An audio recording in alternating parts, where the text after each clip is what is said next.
एक छोटे से गांव में भीमा नाम का मछुआरा रहता था।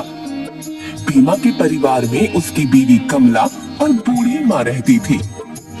भीमा एक बहुत ही ईमानदार और बुद्धिमान व्यक्ति था। उनके घर के हालात अच्छे नहीं थे, वो काफी गरीब थे। भीमा रोजाना जो मछलियां पकड़ता बस उन्हीं को बेचकर जो कमाई होती उसी से उनका घर चलता था। रोजाना कमाकर रोजाना खाने वाला हिसाब था। उनके पास बुरे समय के लिए कोई भी पैसे नहीं जुड़े हुए थे। भीमा भगवान में बहुत विश्वास करता था। वह काम पर जाने से पहले और नदी पर अपना काम शुरू करने से पहले हमेशा भगवान का स्मरण करता था। एक दिन जब भीमा घर से नदी की तरफ निकलने लगा, तभी उसकी बीवी कमला कहती है, सुनो, आज काम पर मत जाओ, माँ जी की तबीयत ठीक नहीं है। पता नहीं किस चीज की जरूरत पड़ गई तो। अरे भाग्यवान, यदि मैं मछलियां पकड़ने नहीं जाऊंगा तो आज घर का खाना कहां से आएगा? क्या तुम्हारे पास कुछ पैसे हैं? मेरे पास तो कुछ पैसे नहीं है। खाना लाने के लिए पैसे तो चाहिए ही, इसीलिए तुम्हें जाना भी पड़ेगा और माँ जी की दवाई भी लानी है। ठीक है, मैं नदी पर मछलियां पकड़ने जा रहा हूँ। हो सकता है कि आज बड़ी मछली हाथ लगे और जल्दी से उसे बेचकर खाना और दवा लेकर आ जाऊंगा। ये कहकर वो अपना जाल लेकर नदी की तरफ चल पड़ता है। भीमा जैसे ही नदी पर पहुंचता है, वो भगवान का स्मरण करते हुए कहता है, हे भगवान, आज मेरे घर में खाने के लिए कुछ भी नहीं है और मुझे मेरी माँ के लिए दवाई भी लेनी है। मुझ पर कृपा रखना प्रभु, आज मुझे बड़ी बड़ी मछलियां मिल जाए। ये कहते हुए भीमा अपना जाल नदी में फेंकता है और मछली फंसने का इंतजार करता है। तभी उसका दोस्त मछुआरा सुंदर भी वहाँ मछलियां पकड़ने आता है। वो भीमा से कहता है, अरे भाया, कोई मछली फंसी है या नहीं? या यूं ही जाल डालकर बैठे हो कब से? बस इंतजार कर रहा हूँ मछली फंसने का। आज मुझे घर जल्दी जाना है। तभी भीमा को लगता है कि क्या जाल में मछली फंस गई। वो जैसे ही जाल को बाहर की तरफ खींचता है तो देखता है उसमें बहुत छोटी छोटी मछलियां होती हैं। ये देखकर सुंदर उस पर हंसता है। अरे वाह भाई, आज तो बहुत बड़ी मछलियां फंस गई तुम्हारे जाल में। सारी बड़ी मछलियां तुम ही ले जाओगे क्या? इस तरह सुंदर भीमा का मजाक उड़ाता है। भीमा वो मछलियां देखकर बहुत दुखी होता है और सोचता है, हे प्रभु, पता नहीं इतनी छोटी मछलियां बिकेंगी भी या नहीं और खाने और दवा के लिए पैसे भी हो पाएंगे या नहीं। उस दिन अपनी किस्मत पर रोता हुआ भीमा छोटी छोटी मछलियों को लेकर भारी मन से बाजार में बेचने चल पड़ता है। मछली ले लो, मछली, ताजी छोटी मछली। उसके पास मछली लेने कोई नहीं आता। सभी लोग बाजार में बड़ी बड़ी मछलियां खरीद रहे थे। वो लगातार लोगों को आवाज लगाता है कि कोई तो उसकी मछलियां खरीद ले। काफी देर बाजार में खड़े होने के बाद भी उसकी मछलियां नहीं बिकती। लोग बड़ी मछलियां लेने के लिए दूसरे मछुआरों के पास जा रहे थे। अब बाजार बंद होने वाला था और सभी मछुआरे अपनी मछलियां बेचकर घर वापस जा रहे थे। परंतु भीमा निराश था। वहीं बाजार में खड़ा इसी उम्मीद में कि कोई तो उसकी मछलियां खरीद ले। तभी एक व्यक्ति भीमा के पास आता है। अरे भाई साहब, ये मछलियां किस दाम में दे रहे हो? जी बाबूजी, ये सब मछलियां आप 200 रुपए में ले लीजिए। इस पर वो व्यक्ति कहता है, यह तो बहुत छोटी छोटी मछलियां हैं, इनके 200 तो नहीं दूंगा, 100 में देना है तो दे दो। भीमा बेचारा क्या करता।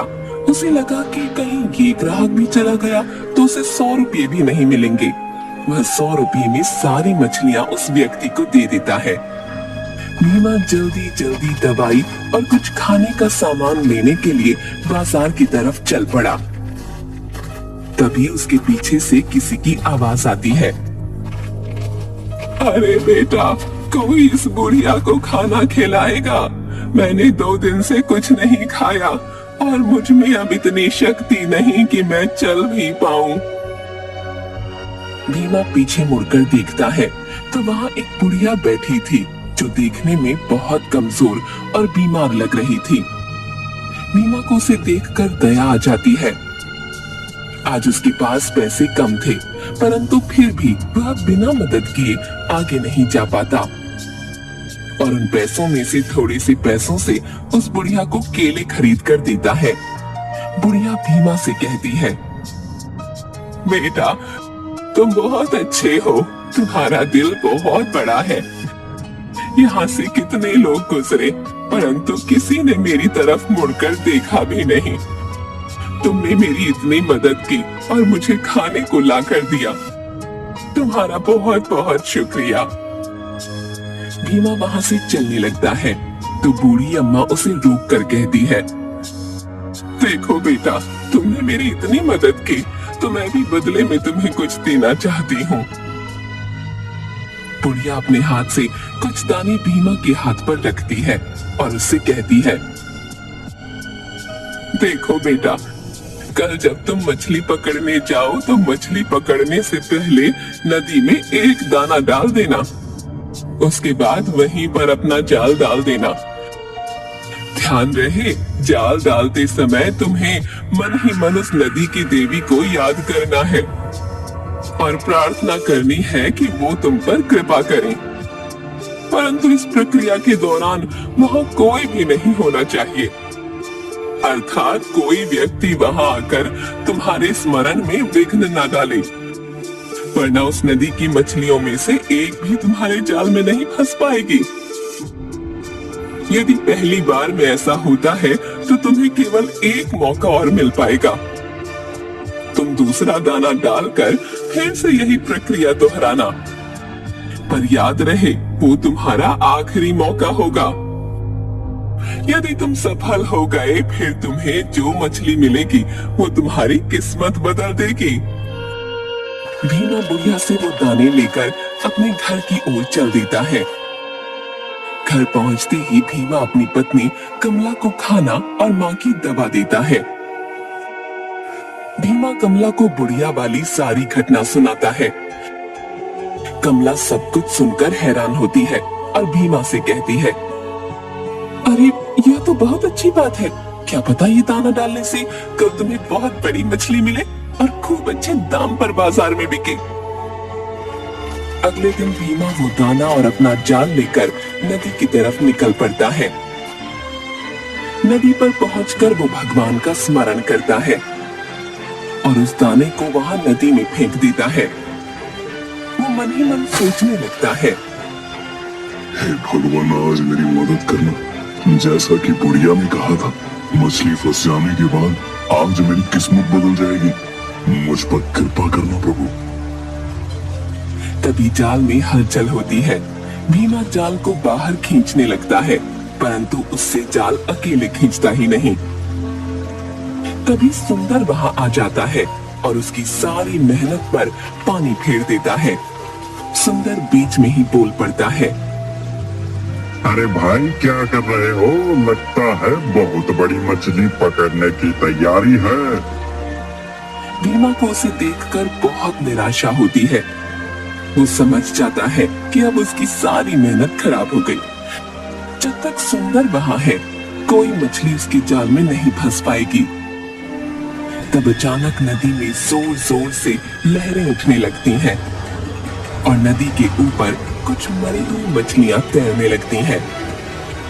ये नजारा देखकर भीमा बहुत चिंतित हो जाता है और सोचता है, यदि सारी मछलियां मर गई तो अनर्थ हो जाएगा। उसके हाथ कोई मछली नहीं लगेगी और बूढ़ी अम्मा का दिया हुआ वरदान उसे नहीं मिल पाएगा। सुंदर को जल्दी भगाने के लिए भीमा कुछ सोचने लगता है और भीमा के दिमाग में एक तरकीब आती है। वो बड़ी चालाकी से सुंदर से कहता है, लगता है आज नदी का तूफान ज्यादा भयंकर रूप लेगा। इससे पहले यहाँ हमारी जान चली जाए, भागो यहाँ से। सुंदर ये सुनते ही अपनी पकड़ी हुई मछलियां लेकर घर की तरफ दौड़ पड़ता है। भीमा भी उसके साथ भागने का नाटक करता है। अब भीमा के रास्ते में कोई रुकावट नहीं थी। वो दोबारा से स्मरण करता हुआ दाना नदी में फेंकता है और नदी की देवी से प्रार्थना करता है। हे देवी माँ, मुझे क्षमा करें। मेरी वजह से आप नदी की सारी मछलियों को ना मारे और कृपया आप शांत हो जाएं। मुझे एक बड़ी मछली देकर मुझ पर कृपा करें देवी माँ। इतना बोलने के बाद नदी का जल शांत हो जाता है। इस बार भीमा की मेहनत रंग लाती है और उसके जाल में बहुत बड़ी मछली फंस जाती है। मछली का रंग देखते ही भीमा बहुत खुश और हैरान हो जाता है। वो एक सुनहरी चमकती हुई सी मछली थी। इससे पहले ऐसी सुंदर मछली भीमा ने कभी नहीं देखी थी। धन्यवाद देवी माँ, तेरा लाख शुक्र है। अरे वाह, मजा आ गया। आज तो मछली लेकर पहले घर जाता हूँ। भीमा मछली लेकर बाजार की बजाय घर की ओर चल देता है और घर जाकर अपनी पत्नी को वो मछली दिखाते हुए कहता है, देखो आज मेरे जाल में कितनी बड़ी मछली फंसी है। उस बूढ़ी अम्मा ने जो दान दिया था उसने तो जादू ही दिखा दिया। इसका मतलब उसकी कही हुई बात सच थी। परंतु उसने यह कहा था कि इस मछली के मिलने के बाद मेरी किस्मत पूरी तरह से बदल जाएगी। पर यदि मैं इस मछली को आज ही बेच देता हूँ तो इससे मिले पैसे तो कुछ ही दिनों में खत्म हो जाएंगे। जरूर बूढ़ी अम्मा कुछ और कहना चाहती थी। अरे इतनी बड़ी मछली फंसी है और क्या किस्मत खुलेगी। तुम कहना क्या चाहते हो? काफी देर सोचने के बाद भीमा उस मछली को काटता है। वो जैसे ही उस मछली को काटता है, भीमा और कमला की आंखें फटी की फटी रह जाती हैं। मछली के अंदर एक चमकता हुआ बहुत बड़ा सोने का सिक्का निकलता है। देखा, मैं ना कहता था कि बूढ़ी अम्मा जरूर मुझे कुछ कहना चाह रही थी। यदि मैं यह मछली ऐसे ही बेच आता तो यह सिक्का उसके साथ यूं ही चला जाता। अब यह सिक्का बेचने पर मुझे बहुत से पैसे मिलेंगे जिससे मैं नया काम शुरू कर सकता हूँ। कमला और भीमा बहुत खुश होती हैं। भीमा बाजार में जाकर पहले मछली को बेचता है जिससे उसे काफी अच्छे पैसे मिलते हैं। बाद में सोने के सिक्के को लेकर बाजार में जाता है और उसे भी बेच देता है। सोने के सिक्के के बदले उसे बहुत सा धन मिलता है। अब भीमा की गरीबी दूर हो गई थी। भीमा उसी रास्ते पर जाता है जहां उसे वो बूढ़ी अम्मा मिली थी। वो चाहता था कि वो उसका शुक्रिया अदा करे, परंतु वहां पर उसे कोई बूढ़ी अम्मा नहीं मिलती और आसपास ढूंढने पर भी कोई बूढ़ी अम्मा नहीं दिखती। तभी भीमा मन ही मन सोचता है कि भगवान ने उसकी मदद के लिए ही किसी फरिश्ते को भेजा था। भीमा उस पैसे से अपना नया कारोबार शुरू करता है और देखते ही देखते बहुत पैसे वाला बन जाता है। इसके बाद से भीमा अपने परिवार के साथ खुशी खुशी जीवन व्यतीत करता है। ऐसी कहानी सुनने के लिए हमारा चैनल सब्सक्राइब करें, लाइक करें, शेयर करना न भूलें।